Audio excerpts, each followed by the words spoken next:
আসসালামু আলাইকুম, স্বাগতম জেসমিন রসুই ঘরে। আজকে আপনাদের জন্য নতুন আরও একটি রেসিপি নিয়ে হাজির হয়ে গিয়েছি। আমি জেসমিন আক্তার। আজকে আপনাদেরকে তৈরি করে দেখাবো খুবই মজাদার একটি নুডলস, যা ছোট বড় সবাই খুবই পছন্দ করে। আজকে তৈরি করব আমেরিকান চপ সুয়ে। আমি চেষ্টা করব খুব সহজ করে আপনাদেরকে রেসিপিটি দেখিয়ে দেওয়ার জন্য। প্রথমে আমি নুডলস সেদ্ধ করে নিব। একটা হাঁড়ির ভিতরে পানি গরম করে নিয়ে এর ভিতরে আমি নুডলস দিয়ে দিচ্ছি। আমি এখানে নুডলস ব্যবহার করছি ভেজিটেরিয়ান নুডলস। আপনারা চাইলে এগ নুডলসও ব্যবহার করতে পারেন। খুব ভালো করে সেদ্ধ করে নিয়ে আমি নুডলসটাকে পানি ঝরিয়ে নিব। একটা স্ট্রেনার নিয়ে স্ট্রেনারে আমি স্ট্রেন করে নিচ্ছি। ঠিক এই অবস্থায় হওয়ার পরে আমি নুডলসটা নামিয়ে নিব। নুডলসটাকে আমি এবার একটু ঠান্ডা পানি দিয়ে ধুয়ে নিচ্ছি। এরপরে আমি নুডলস 3টা ভাগে ভাগ করে নিব। যারা আমার ভিডিও দেখেন, কন্টিনিউ দেখেন, কিন্তু এখন পর্যন্ত সাবস্ক্রাইব করেননি, আশা করি সাবস্ক্রাইব করে নেবেন এবং পাশের বেল আইকনটি প্রেস করে রাখবেন প্রত্যেকটা ভিডিওর নোটিফিকেশন পাওয়ার জন্য। আমি এভাবে নুডলসগুলোকে 3টা ভাগ করে নিচ্ছি। এ কারণে আমি 2টো ভাগ ব্রাউন ক্রিস্পি করে ভেজে নিব, আর একটা ভাগ নুডলস আমি রান্না করব। দেখিয়ে দিচ্ছি। এভাবে কিছু সবজি নিয়েছি। এখানে আমি 3 রকমের সবজি নিয়েছি। আমি যখন সবজিগুলো দিব তখনই আমি বলে দিব আমি কি পরিমাণ সবজি এবং চিকেন আমি এখানে ব্যবহার করেছি। চিকেন কিমা নিয়েছি। প্রথমে আমি নুডলসটাকে ক্রিস্পি করে ভেজে নিব। একটা প্যানের ভিতরে আমি বেশি করে তেল দিয়ে দিচ্ছি। নুডলসটা মোটামুটি হাফ ডোবার জন্য যতটুকুন তেল প্রয়োজন আমি সেটাই ব্যবহার করছি। নুডলসটা প্রথমে একটা ভাগ আমি ভেজে নিচ্ছি। নুডলসটা আমরা যখন তেলের ভিতরে দিব একদমই নাড়ব না, ঠিক এই অবস্থায় আমি নুডলসটা রেখে দিব। ঠিক এভাবে তেলের মধ্যে বসিয়ে দিয়ে আমি ভাজা এক পাশ বাদামি করে ভাজা পর্যন্ত অপেক্ষা করব। এক পাশ বাদামি হয়ে গেলে আমি এভাবে উল্টে দিব। আমি 2 ভাগ নুডলসই এভাবে ভেজে নিব।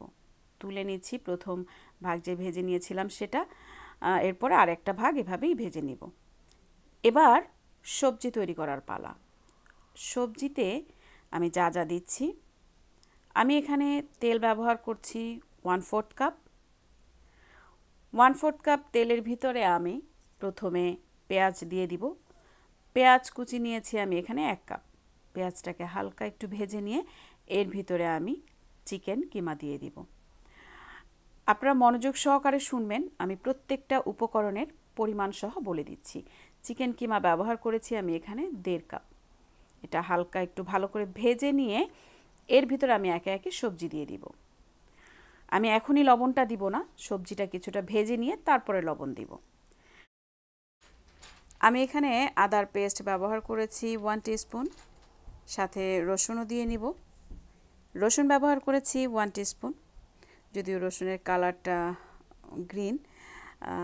আসলে রসুনটা পেস্ট করার পর ফ্রিজে রাখলে অনেক সময় গ্রিন হয়ে যায়। যদি লবণ আর তেলটা ব্যবহার করেন ব্লেন্ডের সময়, তখন আর এই কালারটা আসে না।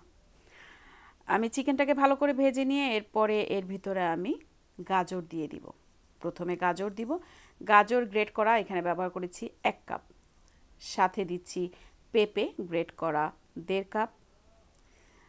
1.5 কাপ পেঁপে দিয়ে একটু নেড়ে নিয়ে এরপরে দিয়ে দিচ্ছি বাঁধাকপি 2 কাপ কুচি। দিয়ে সবজিটাকে খুব ভালো করে একটু ভেজে নিব। চুলার আঁচটাকে মিডিয়াম থেকে হাই ফ্লেমে রাখবো, তাহলে খুব ঝটপট সবজিটা হয়ে যাবে। এভাবে একটু নেড়ে নিব। এরপরে এটার ভিতরে আমি দিয়ে দিচ্ছি, এখন সবজিটা যখন এই অবস্থায় চলে আসবে এরপরে আমি লবণ ব্যবহার করব। লবণ আমি এখানে ব্যবহার করেছি হাফ টিস্পুন। আসলে লবণটা স্বাদ মতো হবে। 1 টিস্পুন সয়া সস। সয়া সসটা আগে পরে লবণটা দিলেই বোঝা যায় এটার টেস্ট। এরপরে দিয়ে দিচ্ছি ব্ল্যাক পেপার 1/4 টিস্পুন। একে একে সব উপকরণগুলো দিয়ে আমি সবজিটাকে রান্না করে নিচ্ছি। এরপরে আমি আরও কিছু অল্প কিছু উপকরণ ব্যবহার করব। এখানে দিয়ে দিচ্ছি টেস্টিং সল্ট। টেস্টিং সল্ট ব্যবহার করছি আমি এখানে হাফ টিস্পুন। একটু কম ব্যবহার করলেও সমস্যা নেই। এবার আমি মেজারমেন্ট কাপের ভিতরে 1.25 কাপ পানি নিয়ে এর ভিতরে 1 টেবিল স্পুন কর্নফ্লাওয়ার একটু গুলিয়ে নিচ্ছি। সবজিটা অলমোস্ট রান্না হয়ে আসছে, এর ভিতরে আমি কর্নফ্লাওয়ার গোলানো পানিটা দিয়ে এবার রান্না করে নিব। যখনই সবজিটার ভিতরে কর্নফ্লাওয়ারটা ট্রান্সপারেন্ট হয়ে আসবে বুঝে নিতে হবে সবজি হয়ে গিয়েছে, আমাদের সবজি রেডি। এবার আমি বাকি যে নুডলসটা ছিল সেটা রান্না করে নিব। একটা প্যানের ভিতরে আমি 2 টেবিল চামচ পরিমাণ তেল দিয়ে নিয়েছি। এই তেলের ভিতরে আমি যে পেঁয়াজটা ব্যবহার করব, আমি এখানে 1.25 কাপ পেঁয়াজ দিয়েছি। পেঁয়াজটা এভাবে পাট খুলে নিয়েছি, এটাকে বলে ভাজে খোলা পেঁয়াজ। একটু মোটা করে কেটে নিয়ে পাট খুলে নিলেই হয়। এর ভিতরে আমি নুডলসটা দিয়ে দিচ্ছি। নুডলসটা দিয়ে ঝটপট আমি একে একে বাকি উপকরণগুলোও দিয়ে দিব। আপনারা একটু ধৈর্য নিয়ে দেখতে থাকেন। আসলে মনে হচ্ছে নুডলসটা হয়তো বা একটু কঠিন। লবণ দিয়ে দিয়েছি আমি 1/4 টিস্পুন। এখানে লবণ খুব বেশি লাগবে না, যেহেতু আমি সয়া সসও ব্যবহার করব। সয়া সস ব্যবহার করেছি 1/2 টিস্পুন। এরপর একটু নেড়ে নিয়ে আমরা আরও কিছু উপকরণ দিব। সাথে দিয়ে দিচ্ছি কাঁচামরিচ। কাঁচামরিচ এখানে দিয়েছি 1 টিস্পুন এবং টেস্টিং সল্ট ব্যবহার করছি 1/4 টিস্পুন। দিয়ে আমরা নেড়ে নিয়ে এই নুডলসটা নামিয়ে নিব। আপনারা চাইলে ডেসক্রিপশন বক্সে আমার সমস্ত উপকরণের পরিমাণ সহ চেক করে নিতে পারবেন, তাহলে আপনাদের জন্য ইজি হবে। সব ডেসক্রিপশন বক্সে দেয়া থাকবে। এবার সস বানানোর পালা। সসের জন্য ব্যবহার করছি আমি 1/2 কাপ টমেটো সস। আপনারা চাইলে টমেটো কেচাপ অথবা অন্য কোনো টমেটো সস ব্যবহার করতে পারেন। আমি এখানে এবার চিনি ব্যবহার করছি 1 টেবিল স্পুন।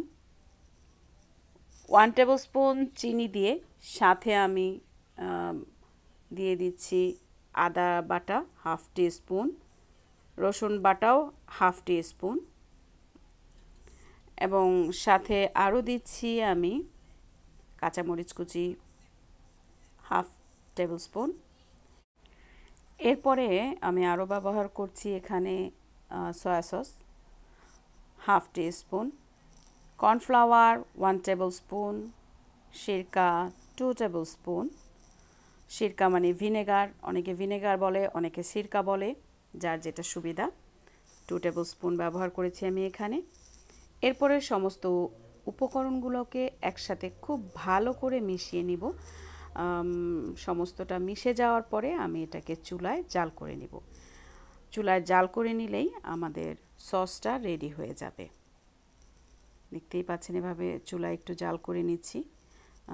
যখন একটু ঘন হয়ে যাবে তখন আমরা নামিয়ে নেব। এবার আমি নুডলসটা রেডি করব। প্রথমে হোয়াইট রান্না করে রাখা নুডলসটা দিয়ে দিয়েছি আমি ডিশের ভিতরে। একটা ট্রান্সপারেন্ট বোল বা ডিশ ব্যবহার করছি আমি এখানে। এই নুডলসটার উপরে আমি রান্না করে রাখা সবজিটা দিয়ে দিব। সবজিটা দিয়ে মানে পুরোটা আমি সবজি বিছিয়ে দিব নুডলসের উপরে। আমি কয়েকটা লেয়ার এখানে তৈরি করব। প্রথমে রান্না করে রাখা নুডলস, এর উপরে সবজি মানে রান্না করে রাখা সবজি বা ভেজিটেবল। এরপরে আমি ক্রিস্পি নুডলসটাও ছড়িয়ে দিব। এবার ভেজিটেবলটার উপরে আমি যে বাদামি করে ভেজে রেখেছিলাম নুডলস সেটাও বিছিয়ে দিব এই সবজির উপরে। পুরোটা সবজি বিছানো শেষ। এবার আমি ক্রিস্পি নুডলসটা এভাবে হালকা করে ছাড়িয়ে নিয়ে আমি এটাকে বিছিয়ে দিচ্ছি। আসলে আপনারা যেই সাইজের করে নুডলসটাকে ভেজে নেবেন ঠিক ওই রকমভাবেই বিছিয়ে দিলে বেশি সুবিধা হয়। জিনিসটা খুব তাড়াতাড়ি নরম হয়ে যায় না, মানে ক্রিস্পি ভাবটাও থাকে এবং খেতে আসলে খুবই একটা ক্রিস্পি একটা নরম দুটো ভাব থাকে, দেখে খুব মজা লাগে। এবার আমি ক্রিস্পি নুডলসের উপরেও আরেকটু সবজি ছড়িয়ে দিচ্ছি। ছড়িয়ে দিয়ে বাকি যে নুডলসটা আছে ক্রিস্পি নুডলসটা সেটাকেও বিছিয়ে দিয়েছি।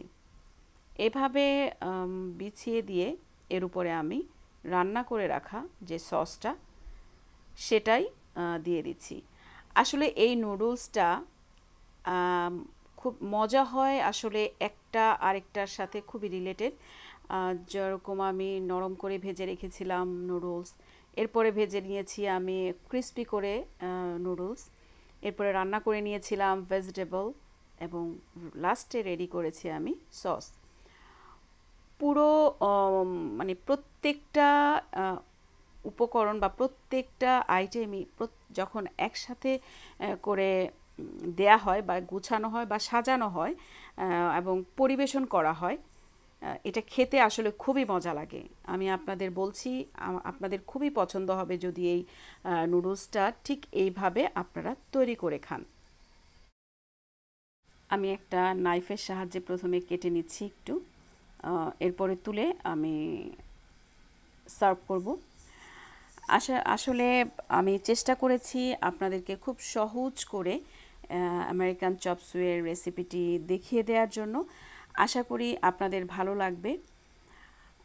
আমি যখনই আমি অনেক ছোটোবেলায় মানে অনেক বছর আগে আমি এই নুডলসটা এভাবে শিখেছি, তাই আপনাদের সাথে আমি এটা শেয়ার করলাম।